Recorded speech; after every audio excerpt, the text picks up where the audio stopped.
We'll be going live on www.216thenet in about 20 seconds. Sweet. Kent will kick us off.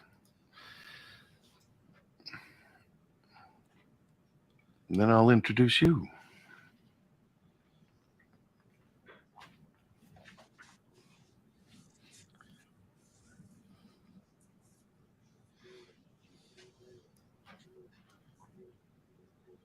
I like that you heard it. I'll find a way.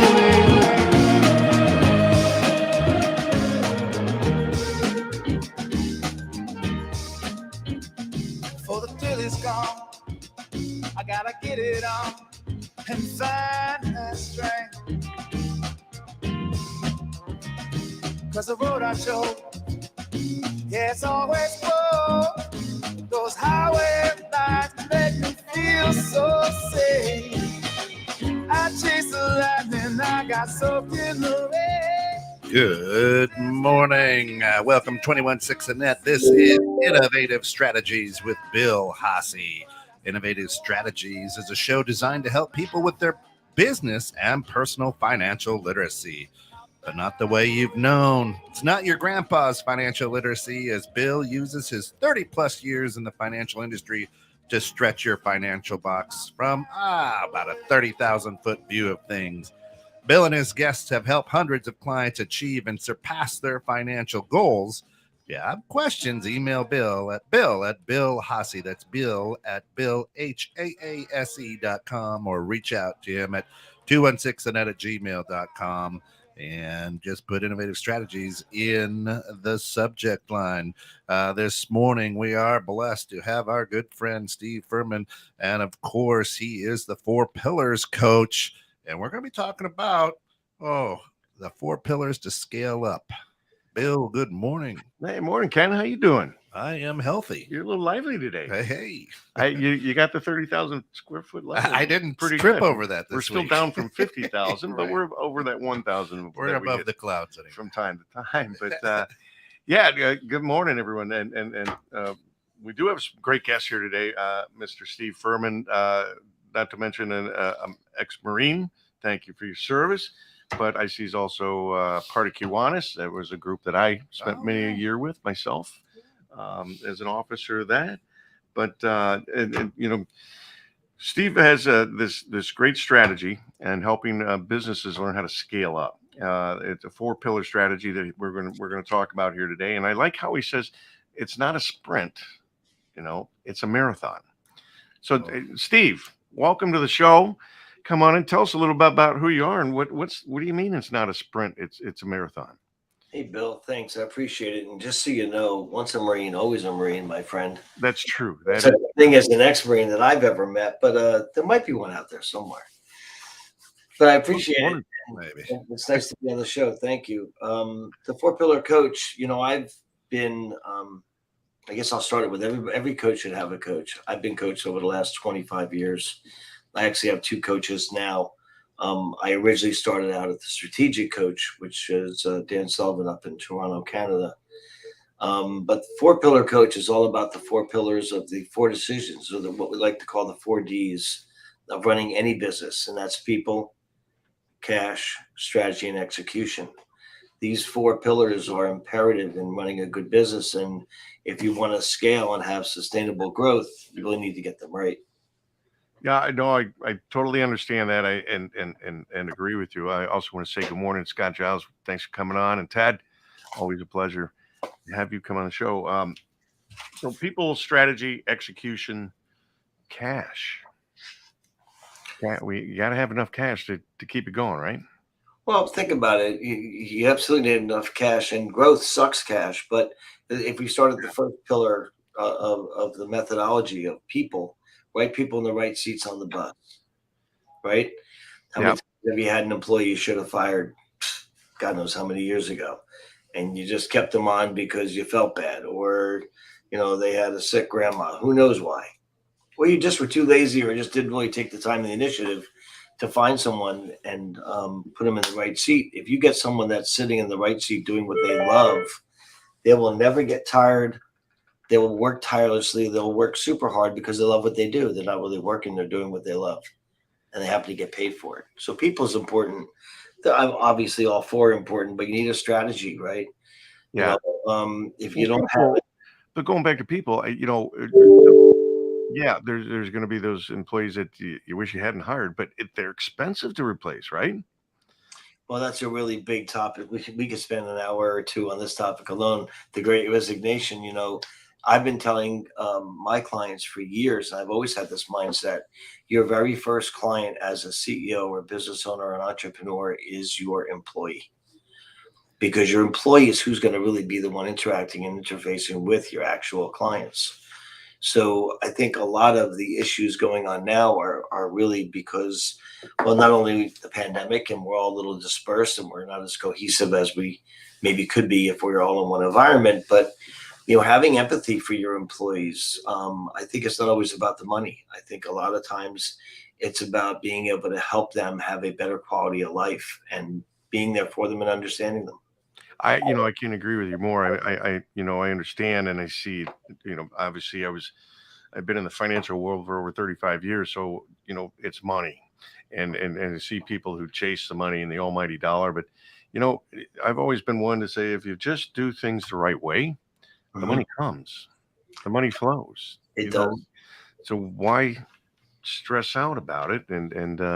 But that's the main way people know how to measure, right? Unfortunate it is a lot of people's measure, and I think that is very unfortunate. I really do. I'm a true believer in the more you give, the more you get. Or there's a book called The Go Giver, which is all about, Love that book.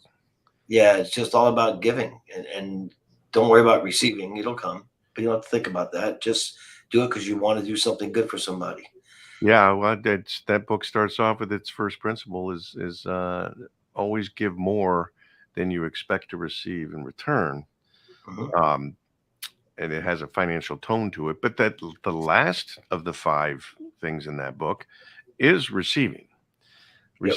Receivability. It's be open to receiving when you're putting your hand out to give to somebody. Don't forget that your hand is out there and it also can receive something back in. But that's an amazing book. I always love when people bring that up. Yeah. Cool. But Absolutely. So people, I think, is more important, but it's these days, especially with the pandemic.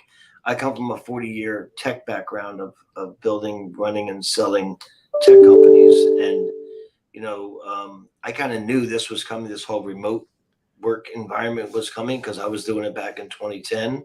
okay. But what I didn't realize is that people would just pick up and just move to different states. So I have clients now that are like, I don't know how to get everybody on the same page. I'm like, well, what do you mean? Well, I got Sally's in Virginia and John's moved out to Pennsylvania, and it's really hard having just a hug fest meeting, Right. being online, and there's a lot lost there. And I think it's the innovative CEOs and business owners that are creative, that find ways to, maybe you spend a couple $1,000s and fly everybody to an event or fly everybody in. I had one client that's in Weehawken, New Jersey, which is just outside of New York City. Mm-hmm. And they literally had an all hands on deck meeting because they're trying to figure out how to get everyone to come back to the office, at least in a hybrid fashion. Right. Okay. They actually flew everybody in from California, all over the country, Texas, you name it. And while it cost them a little bit of cash to do that, the energy in that room, I was there because I did some training for them, but the energy in that room, just having the people back, we're humans. We got to touch and connect. That's just who we are. Yeah, I don't think there's any substitute for getting together in person and whatnot, but it's still, there's a lot of folks, like I was pointing out the other day, prior to the pandemic, 1 in 67 job openings that were out there being offered out were work from home, and now it's 1 out of 7. I mean, it's really shrunken down quite a bit, and I can tell you, both my children are in the job hunt world, and they'll only work from home. Sure. Yeah, it's definitely a new world. I have 2 young, well, they're not young anymore, I guess, 24 and 27. They're still young compared to me. They'll always be my kids, but they're both, my youngest one works for GQ magazine and she's a social media designer for them. and they told her, you stay home, work from home. And she's like, why would I ever go back to the office?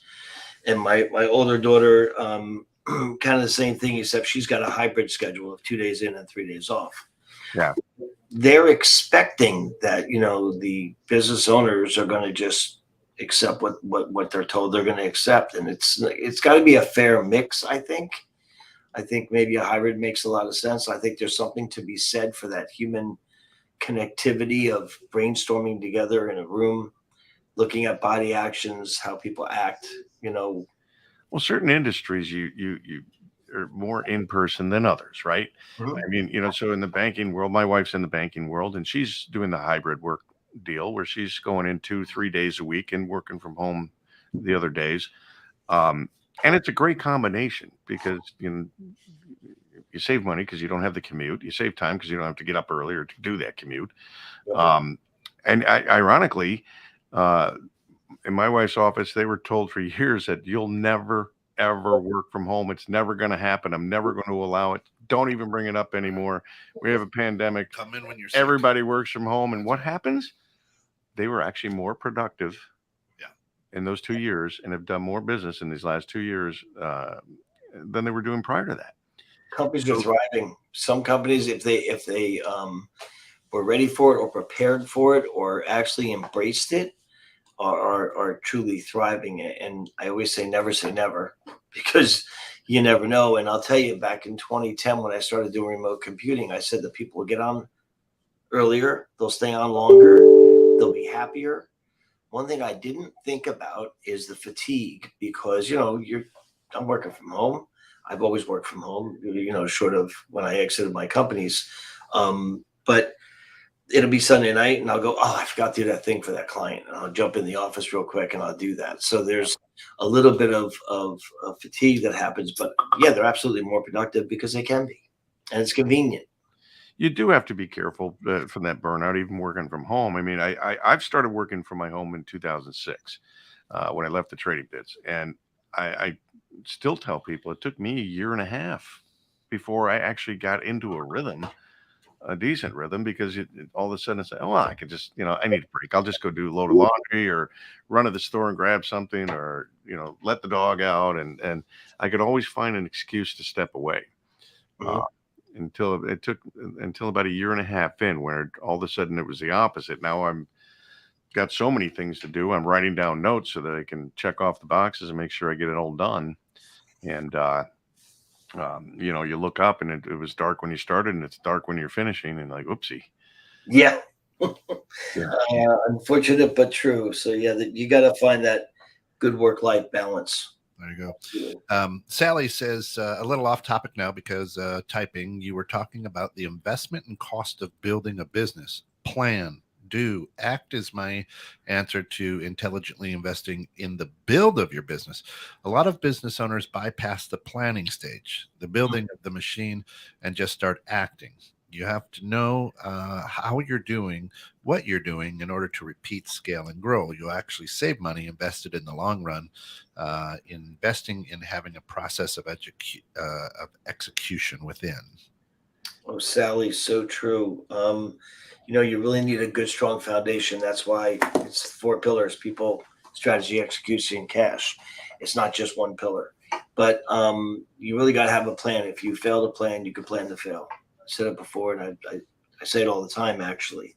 What we do, as I think any good coach should do, is helping any company, is actually make sure they have a good foundation. And that goes for core values, brand promise. For instance, my brand promise is I have a short pay brand promise. If I don't provide value, you pay me what you think is fair, or don't pay me at all. You know, you have other brand promises like Domino's, 30-minute delivery or it's free. Southwest Airlines, wheels up. They're going to promise that more time in the air. Right. You know, these are all part of the strategy, but there's so much more to it. There's knowing what sandbox you play in, having the right core customer defined, so that and making sure that you disseminate all this to everyone in the company. But I thought it was always fake it till you make it. No, that doesn't work. Bull caca, I call it. Sorry. That's what I call on that one. We'll You can say any words you want here. This is internet's radio. We're Yeah, not I FCC know. regulated. We're not FCC regulated. I don't know. An so- old Marine probably doesn't curse. All right, fine. We'll go right more. That's bullshit, Bill, is what that is. It's not true. You could only fake it so long. You're going to get caught. Wow, nobody's ever said that. Just kidding. Right. So No, you really got to have. It's not just one thing. And I can go on a soapbox forever, but like having just weekly and daily huddles and weekly rhythm meetings, just so everybody is on the same page. And a lot of people are like, oh, the CEO charge everything, responsible for everything. No, the CEO actually is typically the bottleneck. The CEO needs to learn how to delegate and elevate and go around being the visionary, work on the business, not in the business, and really beat the drum and make sure that everyone has the same vision, goals, and you're all working as one cohesive unit heading towards the one BHAG or big, hairy, audacious goal. Or as Vern Harnish, who wrote Scaling Up, likes to say, make the one thing the one thing. And that's really all about your foundational skills. And if you don't have a good foundation and you don't have good processes and procedures, it's not repeatable. It's not scalable. It may be written down as well, but but here's the other thing. It's like I'm the business owner. This is my baby. I'm going to do what I want because I think what I want is right. So I'll tell you a funny story. I got to interrupt you for a little funny story. This is a good one. So back in like 2015, way back when. But back in 2015, I hadn't taken much of a vacation. Actually, I had never taken an actual vacation where I disconnected and turned off. And which means I never truly recharged my batteries. I was running 2 IT companies and a reseller business at the time, a reseller channel for online data backup. And I just made the decision, thanks to Dan Sullivan and the strategic coach, I praise them for this, that I was going to disconnect and hope that nobody would die. This was my plan. Okay. Right. So my wife books us on a 10-day cruise. No internet. Uh-oh, exactly. Yeah. I was sweating bullets getting on that boat. I can't tell you how it was. I bet. But the reality is, not only did no one die, my employees stepped up, and I'll be honest, I put procedures and things in place. I put people in place to protect me. Maria, who was my admin, she read all my emails and could answer them. She basically ran the company. While I was gone, Rocco, my tech manager, ran all the engineers to make sure all the service and support was being handled. And I actually picked up 4 new clients, and I never called the office once. And I realized at that point how just the amount of empowerment it felt like I wasn't beholden to my clients who would call me. So the next step was, okay, great. This little experiment worked. This was awesome. Now I'm going to train all my clients to never call me. Not that I don't want to talk to them. I want to go see them. I want to talk to them. I want to go hang out, play golf together, whatever. All great. But I'm not the guy that's going to get your computer or your network fixed. My engineers are. They're faster, smarter, younger than me. So you need to call the service desk, not Steve Furman. And I slowly trained them off of doing that. At that point, I was able to actually start working on my business because I was the bottleneck. Yeah, that's interesting because I can see how you can fall into that trap quite easily. Because again, they're not just your clients. You're playing golf with them. They're friends. Yeah, and this is your baby. And it's your baby. And the expectations from a friend is the reason why I'm with you in part is because, I got a quick in. I need a problem solved. I just go to Steve. Yep. Well, they also know Steve will answer the phone 24 hours a day, 7 days a week. Yep. I always respond. I'm always available. And again, I felt bad doing it. But once I realized the benefits they were getting, they were all quite happy doing it. And it was more of, if they called me, I knew it was just a, hey, what are you doing on Thursday at 2:00? I gotta go out or whatever. Speaking of calling you, if people wanted to get in touch with you for your coaching services, Steve, how do they do that? They can dial 973-435-0700. They can always go to www.4pillarcoach.com, and you can the number 4 and then pillarcoach.com. Yeah. Yeah, I keep you getting more on podcasts as well as video, so my apologies. Yeah, I got to. All Yeah. right. Well, So that's what I'm here for. So I'm gonna pull up these 4 pillars. So a listener is asking, pillars are sturdy things that hold things up. Yet it seems that 2 of the pillars are out of your control: the people and the cash. How can these be pillars to a small business owner? Well, I don't believe that the people are out of your control. I mean, you can never totally control them, but you can do a lot of things to help in the control of the employees, like having empathy, like being considerate of their situation, thinking of them first. It's kind of like, Bill, you and I were talking about the cash comes, right?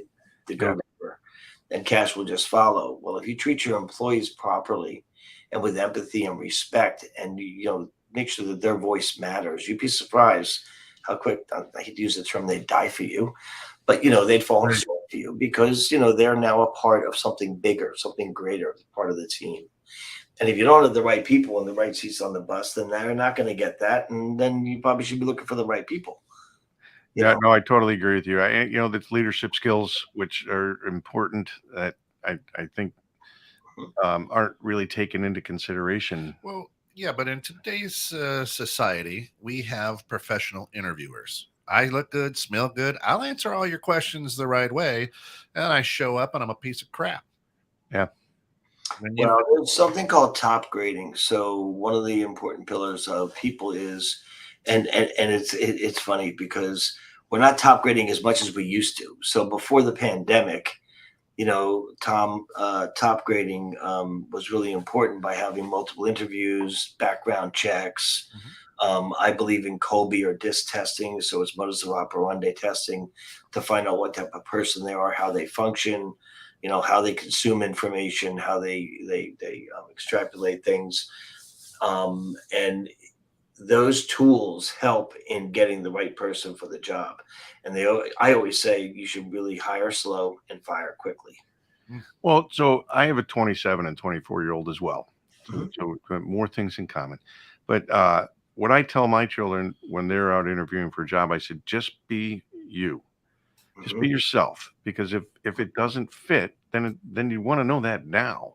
You don't want to try to interview to what you think those folks want from you, so you're going to act that way so you can get the job, and then it turns out to be either a crappy job for you or you're not a good fit for the company. Try and keep it simple. Yeah. But it has to come from both sides doing that. I agree. I actually hired, so I have a 40-year-old son from my first marriage, and I actually hired my son, who I thought at some day would take over my main company, my IT company, my managed service provider business. And he hated it. And quite honestly, he wasn't very good at it. And when I finally got the gumption to fire my own child, and he looked at me, he said, "Thanks, Pop." I'm like, "What do you mean, thanks?" He goes, "I hate this job. I don't want to It's hard to do a good job if you hate it. Yeah, so I mean, that was really, and this is, a long time ago, but it was my first true lesson in trying to get the right people in the right seats on the bus. I just figured he's my kid. He's smart. He's got a great IQ. He'll be good at it, and he'll like it, or he'll want to do it.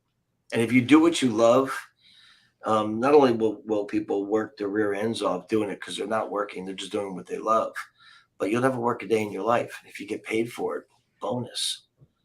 It's funny because there was a time where I said, yeah, that's a lot easier said than done, but it actually isn't as hard to get done if you put the effort in to understand, first of all, what your gift is, what you have to share with others, and how does that fit in with what you want to do or what you are doing, or Sure. how can I make that shift so that I do enjoy. Because there's no question people who enjoy what they do a much better job. Oh, absolutely. And go back to what Sally had stated that, if you have a good process in place where you have a good description, a job description, and it's all written out and defined and don't waver, and it absolutely unequivocally should match up with your core values as a company. If that person doesn't meet the core values of the company and the culture of the company, is doomed for failure. I don't care how good they could or couldn't be at that job. Well, I can tell you, my son, he was interviewing, got a new job last year, but what he interviewed for and what he wound up showing up to the office to do were two different things. Okay. The company basically did a little bait and switch on him. And there were 4 people that were hired, and he was the only one that stayed. The other 3 got up and left within a few days or a week. And he stayed because that's who he is. He's like, okay, it's still a job, and I need to have it until I find another one. I'm going to stay and stick with it, even though I was misled. Mm-hmm. And then I've heard of other stories similar to that. So, the value of creating that job description and tying it to the core values of the business. I love that. That's very important. Well, and the culture, but think about what it costs to go through the whole process of paying for Indeed or Monster or whatever. So you have a little bit of cost in the service, or God forbid you hire a recruiter at 20 or 25% of their first year salary now, maybe up to 30% because people are dying to find employees. But think about the cost. It's kind of, you've heard this joke, and it's probably not DEI compliant now, but it's cheaper to keep her. It's cheaper to get and keep a good employee than it is to go out and find new ones. So you're better off taking the extra time, making sure that you, again, foundational work. I love to go back to Sally's statement because it's so true. Have a good foundation for what you're looking for, what the requirements are, what their skill set needs to be, and hire the right person for that position. And don't just take anybody. If you need to fill a seat for a while, fine, get a temp, whatever. Right. And I know a number of staffing companies right now that they've got plenty of clients. They just don't have any employees. Yeah, need those part-timers. Ted, good morning, says, having well-defined core values and processes that get behind your core values makes it easier for customers to know your business, as well as your employees, too. As well as your employees, and it's the visionary, which typically is the CEO of the company's job, to beat the drum and make sure that everybody's on the same page with what those are, and most importantly, that they can actually recite them. And that means every employee, down to the guy who does shipping in the warehouse, all the way up to your top executive in the management team. I recommend to my clients that they try not to have more than 3. There's nothing wrong if you have 5, but the more that you have, the harder it is to remember them. So what we typically do in a session is we'll go through and we'll have everybody that's on the executive team, the management team, list out what they think the core values should be. And we put them on sticky notes and throw them on a board or on a wall or digital screen, whatever. And then we go through and we start having a conversation about, okay, is this really a core value? Or is this, more of what we want people to perceive us as? Okay, nope, that one's no good. We scratch that one off. And eventually you refine it down and you just keep whittling it down until you get to what your true core values are for the company and live by them. So let me say this: in the 4 pillars, it's coming across to me that people is the most important pillar. Am I accurate in saying that, or? So how do I preface this? There's different operating systems out there. We'll call scaling up one methodology of an operating system for a company. There's EOS and there's Action Coach, and I can go on down the line, a gazillion of them.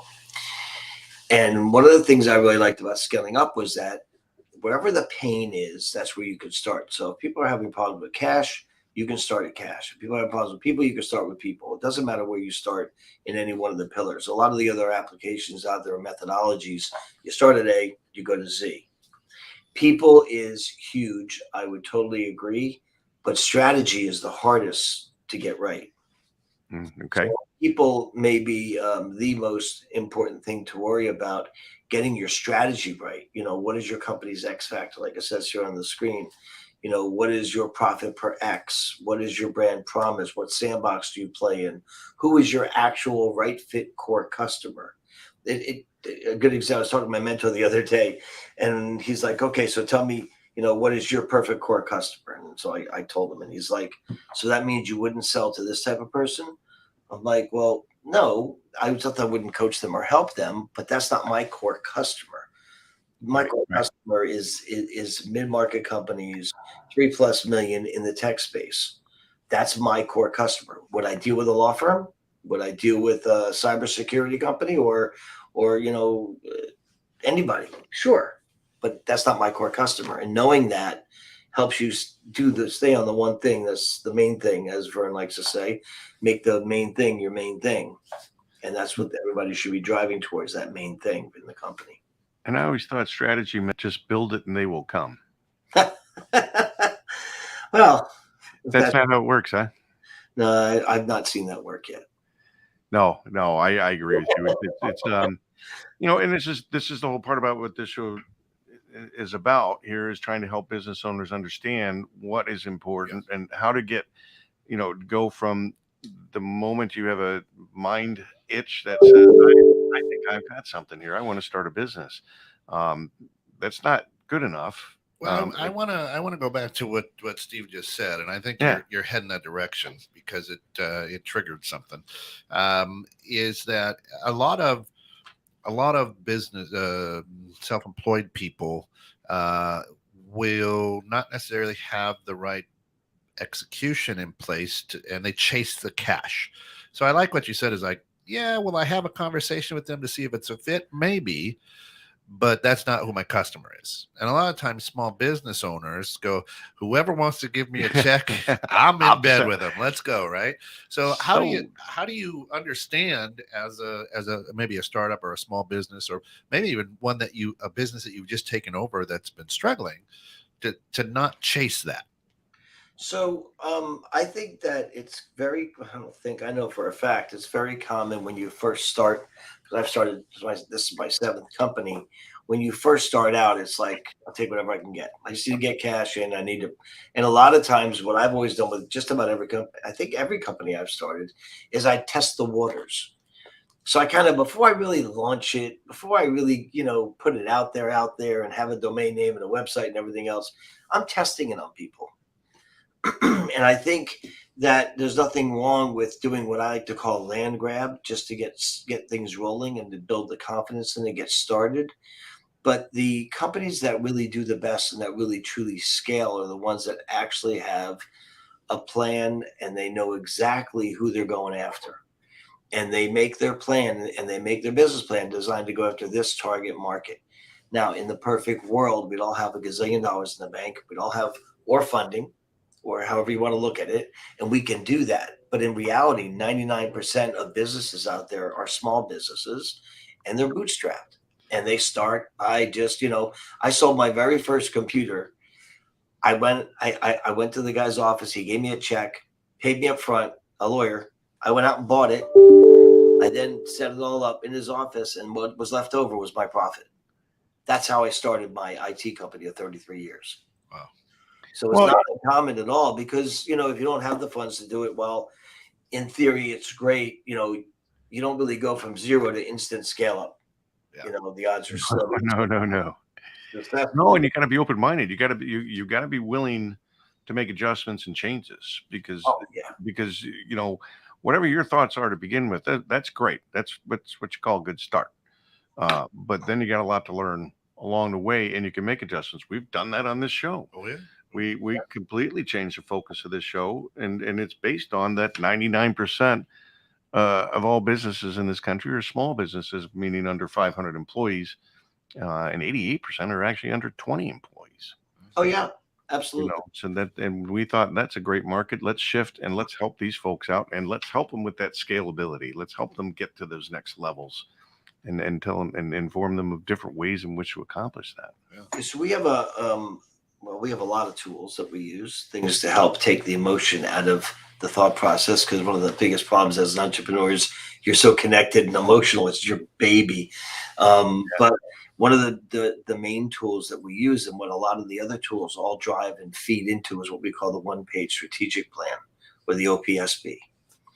And the OPSP is everything from your core values to your 7 strata, which is your brand promise, the sandbox, your core customer, to critical numbers that you're trying to meet, to your I don't even do 10 to 25 year goals, not because I'm 60, but because with the way things change in the pandemic, who knows what's going to happen in 3 to 5 years. So, 3 to 5 year goals, 1 year goals, 90-day goals, your company priorities, your individual team and your individual priorities, all these things are there to help guide you and keep you on track to scale and to grow. But every 90 days, we revisit them and we change them because they're ever evolving and changing. And the market trends change, things change, economy changes. You got to be flexible and moving if you're going to grow and scale. There you go. Of course, you're listening to 216 The Net. This is Innovative Strategies with Bill HAASE, and you can reach Bill at bill@billhaase.com with any questions, or if you want to be part of the show, come on. We'd love to have you. And today we're talking about scaling up your business, the 4 pillars to scale up your business with 4-pillar coach Steve Furman. Steve, people want to get in touch with you. How do they do that? They can give us a call at 973-435-0700. Or they can just go to www.4pillarcoach.com. And of course, just so everybody who's out there listening understand, he works with everybody across this blue marble. His techniques and strategies, he's well-traveled as well, being a United States Marine. So if you're listening in Singapore or, Cameroon, don't feel afraid to give him a call or reach out to him because he can take care of you as well. So Sally says this, and it kind of goes to what we were talking about there before the break. Being a leader who is, or having leaders in place that can be agile and shift to support the strategy is also key. Oftentimes changing course in your business when things aren't working is the last thing business owners do, but the first thing they should do. If it's not working, go back to the process, identify the break, adjust the process to support the strategy, and go again. The measurement piece is also key. You need to gauge the health of your business often. Which brings up a question for you, Steve, is how do you know when that's the first thing you should do? Because if all of a sudden I didn't get the results that I have, I keep shifting and changing maybe too often. Sally, you are the queen of great information, my friend, because the reality is you should have a scoreboard or a metric, a way to, what we call them KPIs, key performance indicators. Yeah. But you should have some sort of a scoreboard, or we like to call it a war room. We use Align software, which is a digital version of that, which gives you your metrics and who's on track, who's off track, what departments are functioning and meeting their goals, and then what other ones aren't. And you need to do that on a regular basis. So we meet with the CEOs. Typically my engagements, I meet with the CEO once a month, maybe twice a month, depending on the size of the company. I meet with the executive team once a quarter. And what we're doing is we're going over all those metrics and all those KPIs. And we're not only are they watching them on a daily, weekly, monthly basis, but I'm also checking in to help them adjust it on a quarterly basis. Nice. So you're saying about every 90 days you should be looking at that and adjusting if necessary. It takes time for things to change, especially the bigger the ship, the slower it moves, the slower it turns. Yeah. So I've been on the USS Blue Ridge, which is the 7th Fleet Command ship, and it takes literally, a good 10 minutes to turn it, 15 degrees. Right. That's just the size of the ship. That's just the way it goes. Smaller vessels turn a lot faster. Well, and even planning out 3 and 5 years is, previous generation, they were planning out 20 plus years, 30 years, 50 years. Now, I think even trying to go out 5 years is kind of, you're winging it here, because you have no idea in 5 years that technology is changing so quickly. I mean, we keep going back to that contract that Australia had with France to build the nuclear submarines, and 5 years later they canceled the contract because the submarines, by the time they were delivered, were obsolete. Yep. Yeah. So what I think any good coach personally does is they start with what we call a BHAG, a big, hairy, audacious goal. Yeah. And BHAG can be 3 years, 5 years, 10 years away, whatever your time limit is that works for you. But start at the end goal and work your way backwards and break it down. How do you eat an elephant? With a fork and a knife. But one bite at a time. One bite at a time. one bite at a time, because It tastes like chicken, so you're okay. With a fork and a knife, I love it. So you take this big, hairy, audacious goal. Let's say, I'll give you an example. Red Balloon, which is an experienced company out of Australia, their big, hairy, audacious goal was that they wanted to give 250 million experiences to the Australians, which was 10% of the population. And that was their big, hairy, audacious goal. So everywhere they went, everything they did was all based and all geared around making sure that everybody that they touched had an amazing experience, to the tune of 2.5 million people, which was 10% of the population at the time. And they met their goal, and then their next goal went to 5 million. But the moral to the story is that you work backwards, so it's 3 to 5 years. So your 5-year goal is whatever. Great. What do you got to do in 3 years to be getting there? What do you got to be doing in a year to get to your 3-year goal? What do you got to be doing in 90 days to get to your 1-year goal? What do you got to be doing daily to get to your 90-day goal, to get to your 1, to your 3, to your 5, and working it backwards is typically the best way to eat that elephant. Wow. I see. Now I'm exhausted. You gotta stop running on that treadmill. Yeah, it's doesn't sound like in that process you ever get that 10-day cruise vacation thing. Absolutely, because the best, smartest CEOs and executives in the world don't have to be the smartest person in the room. You got to surround yourself with the smartest people in the room, and then you can do what you should be doing. I got to tell you, so I just listened to this the other day. A gentleman by the name of Benjamin Hardy, who's an amazing thought leader, and he's up there with the Dan Sullivans of the world and the Simon Sinek's of the world. He said, in order to grow 10x, you have to do less. To go 2x, to 2x your company, 2 times your company, whatever 2x is, two times your more days off, 2 times in profit, 2 times in growth, 2 times whatever your X is fine. That takes one kind of mindset, and it's I think harder to go 2x than it is what he says to go 10x, because to go 10x, all you really do is you're basically doing the things that you're uniquely good at, your unique ability, whatever that is. And that's all you do. Everything else you delegate out, and you get to what he calls the who's. You get the whoosers or the who's who do all those other things that maybe you're not so good at, or maybe you suck at, whatever. But you're only doing the things that you're great at. And how could you not excel if you do only what you're great at? And that's how you go 10x. Well, so I'm a business owner. I wear a lot of hats. And I think I'm pretty much the smartest guy in the room, because I'm the one who knows more about my business and what I'm doing and what's going on than anybody else in this room. I'm just giving you a mindset here, and I think any small business owner has probably fallen into that trap at some point or other. Because we preach a lot on this show about the importance and the value of reaching out to experts in their fields to help you become better and to strengthen your weaknesses, for lack of a better term. But I'm sure you run into that. Well, like you said, they fall into that trap, quote unquote. Yeah. And that's really what it is. It's a trap. It'll hold you down. It'll keep you from expanding and growing and scaling your business. In order to gain, you need to let go. And that's been said in a gazillion different movies and, explanations of things. But the reality is, it's just like trying to get more clients or trying to grow your business or trying to earn more money. Just go give.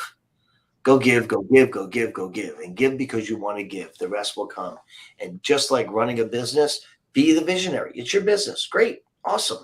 Yeah. You know probably the best thing for it. And you can probably see what's coming down the pike as a visionary. Awesome. But you don't got to be the one to do the actual work too. Do what you're uniquely good at, and let other people do what they're uniquely good at, and you will grow and prosper like you never thought. Kent's chomping at the bit here. Well, here's the thing, Steve. A good CEO, a good entrepreneur, is involved in a lot of things. So most CEOs that I know own a business and more than one business, right? Bill, you're the same way, right? Yeah. So you own more than one business. So as you're talking about procedures and things like that, and I've got this this particular business may be humming, and now I jump over here. How good are the CEOs and what I'll call serial entrepreneurs, good at handling these 4 pillars everywhere they go? Or are they just perhaps, I don't want to say lucky because they bust their butt, but Well, we have Joe Rojas on the show that taught us about how to build that machine. Yep. Right from the get-go, build that machine, build that solid base. Yep. And then don't get into the micro managing of it. The minutia. And Joe's a good friend of mine, and I'm actually in one of his Thrivers groups. Yeah. And I think he's a very smart man, and he's right. And I said it before, if you surround yourself with the right people that can do all those things that you're not good at, and you protect yourself from the things of the world that suck you back in, then you can do what you are truly good at. And those other people, if you let them do what they're good at, they're going to be happier and they're going to do a better job at it. Like I said, cheaper, smarter, younger, faster. Even if they're not cheaper, if they're just smarter, younger, and faster, let them go. And one last point I'll make on this is I've been saying for years, I can give 100% of my time to do something, right? If I can find somebody that can do 80% as good as the way I can do it, that's 80% of my time I just got back. Boom. That I could do what I'm really, really uniquely good at. And you know what? The 80% is probably good enough. Right. Yeah. Well, that 20% keeps you in the pulse of things, and you can excel, at that much more easily. Because it's not hard for us to get bogged down, run down, burnt out, tired of this and tired of that, and usually, when that happens with me anyway, it's indicative of me maybe going in the wrong direction or getting more and more frustrated with the direction I am going in until I realize, I need to make a change. Yeah. Yep. And that happens to me. That's happened to me my whole life. It's just, boy, you get to that point where you're just so frustrated with life and everything else. And then boom, all of a sudden everything looks clear going forward and what you're going to do and your focus, and you breathe new life. So there's a couple of things I want to hit. One point is on Ken is that multitasking, they say it takes roughly 12 to 20 seconds for your brain to actually unadjust from what it was doing to readjust to the new thing you're now doing. So multitasking is actually truly inefficient, not efficient. You're better off scheduling your time and doing one thing and saying on one thing, only one task. You'll do it a lot better. I know that mornings are the best for me. When I get my most productive stuff done is in the mornings. I schedule and block my time. That's when I want to do my real true thinking, working on my business, my visionary, my thought process, what's coming down the pike, that type of stuff. We were in a networking group yesterday with a gal who had a very interesting comment about multitasking, if I understand correctly. Was it Laura DiBenedetto? Yeah. And what was her comment? There is no such thing as multitasking. There is. Oh, there was one. There is one. The only time you're multitasking is if you have your phone with you and you're taking a shit. That was the only multitasking you could do. And none of us ever do that. None of us. No. But that's another show for another day. And the other point I wanted to make, I think, on this great topic is that there are a lot of people that do run multiple companies. I'm a serial entrepreneur. I have been an entrepreneur since I was doing newspaper routes at like 8-9 years old as a kid. I actually come from a family of entrepreneurs. Out of 6 children, 5 of us have built and run our own companies. And my father was an entrepreneur. I guess where we all got it from. But I learned some valuable lessons over the years. In 1998, I had my IT company for a little over 10 years. And I figured, well, this is great. I'm going to create an internet cafe and build a training center. And it's going to be like a Microsoft certified training center. It's going to be awesome. And people are going to have all my clients come in and I'll train them. And this is going to be great. And, Yogi Berra, who's from Montclair, which is the next town over to Bloomfield, I'll make a sandwich and I'll name it the Yogi Berra, which I had to have him come in and taste it before he'd allow me to put his name on it, which is a whole nother conversation. And, I'm like, this thing's going to be the best. And I built it in 98. It went up in 99 and it went down in 2000 with the dot bomb. And I spent roughly $500,000 in building it and getting it up and running. And that really hurt my IT business. It took me years to recuperate from doing that.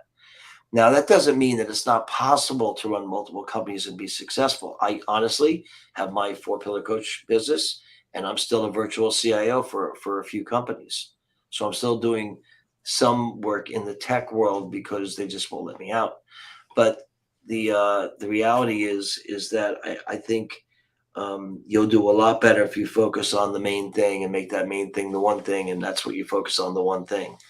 I think and Scott Giles brings up a good point here too. He was saying it's a blessing and a curse to have multiple businesses, and I can relate to that as I'm in the middle of starting up my third business. Are you cursing or blessing? And it's right now it's a blessing, but I can see some cursing going on here in the near future. But at least for me, all my businesses are in that financial literacy world, so they're connected. I'm not trying to sell widgets over here, right, and then cars over here and be a realtor on the back end here. So that probably makes a bit of a difference, whereas somebody like Scott, who owns several businesses that are not related, well, it does. The family is all running it. Right. It does. So, for instance, the Internet Cafe was a little bit outside. The Microsoft Training Center was still well within the realm of IT and technology and that stuff. But I also had a couple of the reseller channels. So my online data backup business, I was backing up to the data center, the cloud back in 2003. That was all dealing with managed service providers and dealing with technology. So that wasn't too hard, but it still took time, energy, and effort, different marketing, different branding, different channels of communication, different billing accounts, all of that. There's still all that has to happen. So, if you're lucky enough or blessed enough to be able to build and scale 2 companies at one time, God bless you, you're my idol. I'm not saying it's impossible. It happens all the time, but it is a lot harder than getting your main business up and running and set, scaling. You're now taken out of the picture. Someone else is really doing all the work. All you're doing is overseeing it. A lot easier to now start the next venture. Great point. And, Ted brought up earlier, he was talking about calendars, and getting your calendars together. And Ted, that is something that was challenging and has been challenging for me since 2 years ago. I was still carrying around my little calendar book, weekly calendar book, and writing everything down. And then, each night trying to remember, better go look at what's up tomorrow. What time do I got to get up? Who do I got to see? What hat am I going to wear when I get going? And then that shifted to electronic because we were home all the time. And why not get used to putting everything on your computer you're at all day? Yeah. So I got to that. But then, I'm looking at CRMs and trying to say, okay, I need to get more organized, because it's amazing how much time it can take. We were talking about this before the show this morning about, so many people have these, here, click on my calendar, and go, it's like, hey, let's get together. Okay, well, go click on my calendar and see what time I have available. It's like, well, I have you on the phone right now. Right. Yeah. Pull your damn calendar up. Let's get it together and let's get it going on, because if you're going to make me go find your calendar, see ya. Right. Yeah, no, I agree. If I'm on the phone with somebody, I'll just schedule it. But I do use Calendly because, quite honestly, I'm an overachiever. I overwork myself. So if I try to send people to my Calendly mainly to save myself from myself. Yeah, I'm my worst enemy because I want to help. I love to help people. My why, I'm Cynic why is I love to help people. Yeah. Sometimes I gotta learn to say no. You gotta go here, and that's what's available. And Bill, you're an old guy. I mean, the times are changing, buddy. Well, I did see on the news this morning, they said your brain actually runs at a pretty high level until you turn 60. So I know you're right there, Steve. And I'm feeling good. Stop that, Ken. None of that. I'm already there.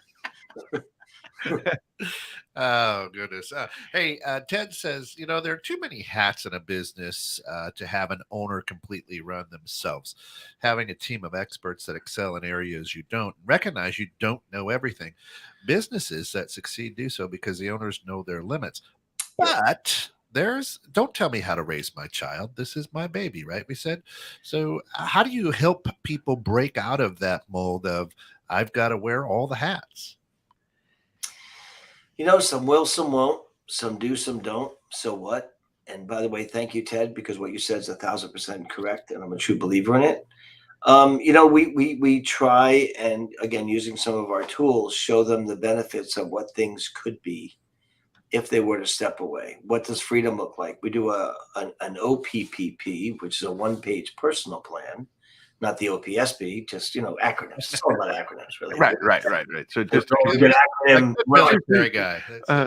I'm just open percentage of strategic. Yeah. So the one page. I don't plagiarism. Which ironically, I'll give a shameless plug for free. I am giving on March 8th at 1:00 a workshop on the one-page personal plan, but it's all about you as a person and delegation, and what are your plans and your rituals and your what do you want your wealth to look like? How does it all relate to your faith, or the 5 F's: your faith, your family, your friends, your fitness? It's really geared that if you can get your personal life and goals and visions set, it's a lot easier to get your business life goals and visions set. That's what we're doing. On this show, we do touch both sides, because I totally agree with you. There has to be a balance, and one or the other being out of balance. But as a business owner, you got to go through these trials and tribulations before you learn. Thank you. This third business that I'm just starting up now, I'm not doing this myself. I'm bringing experts on, and making them partners in the business, because it's all about working together. You do your thing, and I'm good with that, because I know you're awesome at what you do. And Joe Rojas, I believe, is going to be part of this, and some other wonderful folks. And it's like, I know that what they bring to the table is solid, and why wouldn't I? There you go. So I'll leak a little tidbit, a little secret. I get these great compliments on my LinkedIn marketing and my marketing strategy. And of course, I say thank you, because I am appreciative. And then I go look on LinkedIn and see what I didn't post, because I'm not the guy to create. I just saw one that Katie, my marketing director girl, Katie, for me, of about a bus, get the right people, the right seats on the bus. So she made this little graphic of a bus. I'm like, oh my God, that's genius. And honestly, it's not that we don't collaborate and I don't look at these and approve them. I do a month out. So my posts are scheduled for a month out, and they're set to automatically go out on specific dates. But I'm not the guy creating it, because I suck at it. It's not what I'm good at. My daughter's creative. She could do it for me if she had the time, but she doesn't. So I pay 2 people to do it instead. Yeah, that's nice to have a team like that. And someday I'll hope to have a team like that. Yeah. But as we're killing the backside of this here, Sally says, another amazing so much value shared in 1 hour. Love the show. Steve, nice meeting you. I'm following you on LinkedIn. I'm excited to continue to learn with you. Have a wonderful day. Thanks, Sally, for tuning in. Of course, Bill, you just threw up there. Didn't throw up, but you put up on the screen. Connect with Steve on LinkedIn, 12 Steve Furman, LinkedIn there, and you should be able to find him. And just look for the 4-Pillar Coach. Yep. And you can go on there, and please do go on there and look up that March 8th for the webinar that you can also go to 4pillarcoach.com/events, and all my events are listed on my events page of my website. Okay. Yeah. So you can see what's upcoming. And we're continually adding dates and adding events. So that workshop roundtable is coming. And here's the 2 events that are coming up next. I'm going to do a thing with Lori Cartman on how to find the right business coach for you. I love that too. Yeah. Of course, go out to the number 4pillar, PILLAR coach.com. Hit the events. You'll see upcoming events right there. We've got it up on screen, but personal plan workshop. If you're down with OPPP, you know me. There you go. Yeah, exactly. Steve, just blessed to have you with us here this week. Any last words of advice for all of the business owners before we jump out? Take the time. I know everyone's in a hurry to try to get to the next sale or to close the next deal, but in order to grow 10x, remember, you got to slow down and do a little less and work more on the business. So, and everybody should have a coach, not necessarily me. Make sure it's the right fit coach, the right person for you. It's got to be good for both of you on both sides. Nice. Yeah, I like that. And I totally agree with that. And surround yourself with good people smart people, not just because they're your friends or your family or something, as we've learned. Yeah. Maybe they're not always the best choice, but no shame in it. No shame in having somebody else doing the stuff for you. no, and there's so many good, really talented people out there that I've had the distinct privilege of meeting here in the last, how long we been doing this show now? 7-8 months. Yeah. Well, yeah. We started what? You know, just July, like meeting you, Steve. I mean, just phenomenal, fantastic people that just do incredible work. But thank you so much. We really appreciate your insight. Thank you, guys. Come back anytime, Steve. Absolutely appreciate who you are and what you're doing, and any way that we can ever help you out. Holy cow, that was loud. There it was. If there's ever a way we can help you out, the 4-Pillar Coach, let us know. For all of us here, 21.6 The Net, this has been Innovative Strategies. Thanks for tuning in. Come back today, 12:30 p.m. for questions you never thought you could ask in church. And truly, there are questions. For all of us here at 21.6 The Net, thanks for getting caught in the net. Be good. Be good to each other. Thanks for all listening in today. Appreciate it, folks. Party starts now.